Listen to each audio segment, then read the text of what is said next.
Classe de 4e, chapitre Thalès, s'entraîner à écrire les rapports égaux. Alors, je vous avais donné le 55B et D. Je vous ai demandé dans cet exercice, la question qu'on se pose, c'est est-ce que ces triangles sont en configuration de Thalès?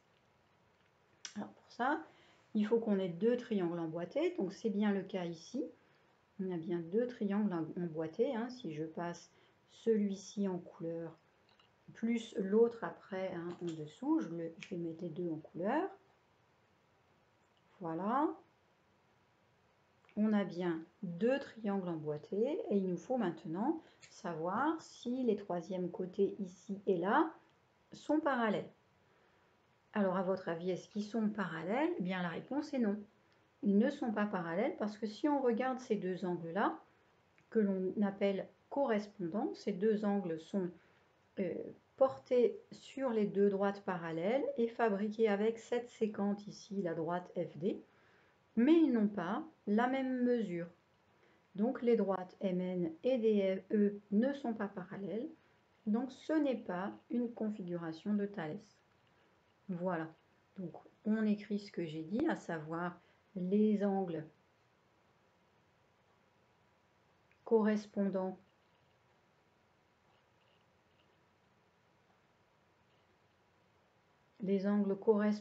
donc c'est M et D, ne sont pas de même mesure.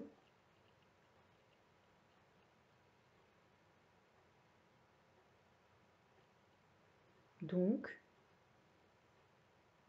les droites MN et DE ne sont pas parallèles. Voilà, les droites ne sont pas parallèles, ce n'est pas une configuration de Thalès. Ce n'est pas une configuration de Thalès. J'écris un peu en abrégé, mais vous avez compris le principe. Bon, maintenant, deuxième dessin. Encore une fois, deux triangles emboîtés. Un grand triangle ABN. Un petit triangle ici ACM.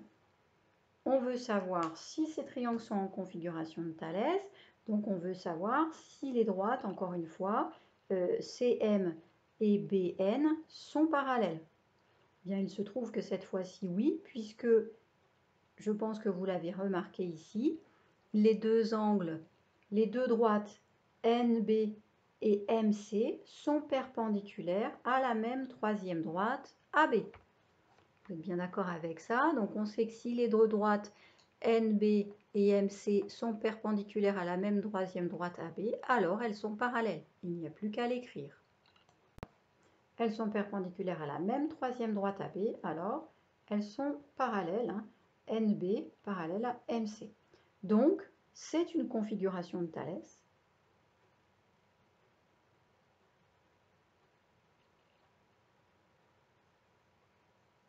Donc, on peut écrire les rapports égaux. Alors, les rapports égaux, vous vous souvenez, sommet commun.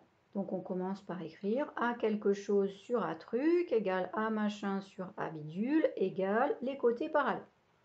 Alors, le premier ici, on va prendre les points qui se suivent, les points qui sont alignés, d'accord? Parce que dans les deux triangles semblables, le vert et le orange, les côtés qui se correspondent, qui seront proportionnels, ça va être AM et AN. Donc, je vais mettre par exemple AM sur AN égale. Donc là, j'ai mis le petit triangle. Donc maintenant, si je regarde, dans le triangle vert et le triangle orange, les deux côtés dans le prolongement, c'est bien AC et AB qui vont être proportionnels. Et je commence par le petit côté, puisqu'ici c'est ce que j'avais fait, sur le grand côté, donc sur AB. Maintenant, j'enlève le sommet commun. Il va me rester comme lettres M et C.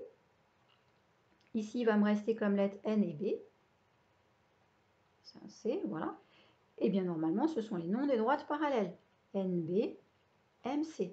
Je ne me suis pas trompée. Mon égalité de rapport est juste, puisque ici, on voit bien que je ne me suis pas trompée. C'est bien les noms des côtés opposés parallèles. On aurait pu aussi bien l'écrire dans l'autre sens, c'est-à-dire mettre d'abord AN au numérateur et AM au dénominateur. Alors si je fais comme ça, je vais avoir quoi? Je vais avoir AN sur AM égale AB sur AC égale NB sur MC. Voilà. J'espère que cet exercice est bien compris et que vous serez en mesure de faire les suivants.